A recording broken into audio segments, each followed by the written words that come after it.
Today's story is from the first book of Samuel. David has just returned from battle. The women of the towns have come out to meet the army, singing, dancing, and playing tambourines. And they sing, Saul has struck down his thousands and David his 10,000s. Saul hears this, and the text said Saul was very angry, and this saying displeased him. He said, They have ascribed to David 10,000s, and to me they have ascribed thousands. What more can he have but the kingdom? And from that day on, Saul eyed David. The Hebrew word is ayin, for eye. Saul eyed David. It is the same root as the evil eye. From this moment, Saul is changed. Something has been damaged that will not heal. And what follows, the descent into madness, the thrown spear, the obsessive pursuit of a man he once loved, the visit to the witch of Endor, the final catastrophe on Mount Gilboa is one of the most sustained and psychologically precise portraits of a particular kind of disintegration in all of ancient literature. Today we read it with Heinz Kohut. Kohut was an American psychoanalyst born in Vienna in 1913, who became one of the most important figures in 20th century psychology. His great contribution, developed in two major books, The Analysis of the Self and The Restoration of the Self, was what he called self-psychology. And its central concept is one I think most people will recognize immediately, not from textbooks, but from life. The self in Kohut's framework is not a fixed, solid thing. It is something that must be built up over time through a series of experiences that Kohut calls mirroring, idealization, and twinship.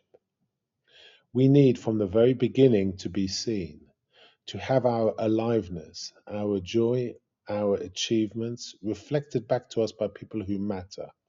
We need to be able to look up at someone strong and good and feel their strength and goodness is something we can reach for, something we can one day embody. We need to feel that we are not entirely alone, that there are others who are like us. When these needs are met consistently enough, the self develops what Kohut calls cohesion, a sense of internal continuity, of being real, of being able to tolerate the ordinary ups and downs of life without falling apart, a secure sense of who one is that does not depend on perpetual external confirmation. When these needs are not met, when the child's aliveness is not mirrored, when the idealized figures turn out to be hollow, when the sense of kinship with others is repeatedly broken, something different develops. A self that is fragile at its core, that needs throughout life an excessive amount of admiration and confirmation to feel real. That is, in a specific technical sense, narcissistically vulnerable. And the sign of that vulnerability, the things that alert us to it, is a particular kind of rage. Kohut calls it narcissistic rage. It is the rage that erupts when the grandiose self is not confirmed, when someone else's achievement outshines yours, when the mirror does not give back what you need to see. Saul's story begins with extraordinary promise. He is described as tall and handsome. There was not a man among the people of Israel more handsome than he, and he becomes king almost by accident, almost despite himself. He is humble at first. When the lots are cast and he is chosen, he cannot be found because he is hiding among the baggage. He seems genuinely surprised. He does not seek power, he is given it. And then things begin to go wrong. The first crack appears when Saul makes an unauthorized sacrifice before a battle, because Samuel hasn't arrived and the troops are getting restless. Samuel arrives and pronounces that Saul's kingdom will not endure. God has sought a man after his own heart because Saul has not kept God's commandment. The second crack, God commands Saul to destroy the Amalekites completely, their people, their livestock, everything. Saul defeats them, but spares the king Agag and keeps the best of the livestock. Samuel confronts him. Saul says, I have carried out the command of the Lord. Samuel says, what is this bleating of sheep in my ears? To obey is better than sacrifice. Because you have rejected the word of the Lord, He has also rejected you from being king. And here is what I find psychologically remarkable. Saul's response is not defiance, it is not rage, it is something more complicated and more painful. He says, I have sinned. I feared the people and obeyed their voice. Please pardon my sin and return with me that I may bow before the Lord. He knows he has failed and he desperately wants Samuel to stay with him anyway, to be seen with him, to maintain the appearance that everything is all right. Kohut would recognize this immediately. This is not the response of a man without conscience. This is the response of a man whose self-cohesion depends on a particular kind of mirroring, on being seen as the chosen king, the anointed king, and one who feels in the withdrawal of that mirroring that he is beginning to dissolve.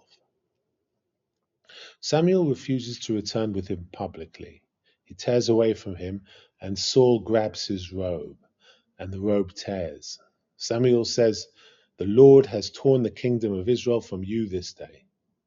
And then Samuel did not see Saul again until the day of his death. But Samuel grieved over Saul. The mirror is gone. In the void left by Samuel's withdrawal comes David. And here the psychological geometry becomes exquisite, because David is everything Saul cannot tolerate in another person. David is beautiful, David is brave, David plays the harp, and when he plays it, the tormenting spirit that now afflicts Saul lifts. David goes to war and wins. The women come out singing. Saul thousands, David 10,000s, and Saul eyes David. Kohut would say, what Saul experiences in this moment is not simple jealousy. It is something more primitive. David's success is experienced not as another person's good fortune, but as a direct subtraction from Saul's own worth. The grandiose self cannot hold two people at once. There is not enough admiration in the world for both of them. David's 10,000s mean that Saul has only thousands, meaning that Saul is diminished. Means that the special status on which his sense of self depends is being eroded. And then comes the spear. Saul is in his house. The tormenting spirit is upon him. David is playing the harp, as he has many times before, and it has brought Saul relief. And Saul hurls the spear at David. He hurls it twice. David evades it twice. The image of the spear in the wall, the spear thrown at the person who is just bringing you comfort, who has done nothing but serve you faithfully, is one of the most vivid images of narcissistic rage in all of literature. Kohut described this kind of rage as the response to what he called the narcissistic injury, the experience, usually small and often invisible to others, that triggers the full destructive force of the wounded self. The 10,000s, the women singing, that is the injury. The spear is the response. And the terrible thing, the thing Kohut would most want us to see, is that Saul loves David. He loves him and he cannot tolerate that he loves him, and the love and the rage becomes indistinguishable. He wants David near him and he tries to kill him. He gives David his daughter Michal in marriage and then uses her as a trap. He enlists his son Jonathan to destroy David, and Jonathan refuses because Jonathan loves David as his own soul. And Saul, in a later fury, throws a spear at Jonathan too.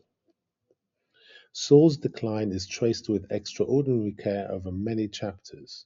He pursues David through the wilderness with an army. He massacres the priests of Nob, 85 men, because one of them gave David bread without knowing it was treasonous. He consults the witch of Endor on the eve of his final battle, because Samuel is dead and God no longer speaks to him, and he is desperate to hear something or anything. Samuel's ghost appears and tells him, The Lord has torn the kingdom from your hand and given it to David. Tomorrow you and your sons shall be with me. And Saul falls full length on the ground, terrified. He is empty. The next day on Mount Gilboa, the battle goes against Israel. Saul's sons are killed. Saul is badly wounded. He says to his armor bearer, Draw your sword and thrust me through. so that the uncircumcised may not come and thrust me through and mistreat me.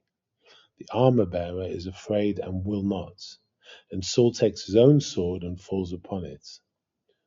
Kohut would read this ending not as punishment, but as the logical conclusion of a fragmentation that began long before the spear, a self that depended entirely on external confirmation, on being the chosen, the tallest, the most admired, was always one bad song away from collapse.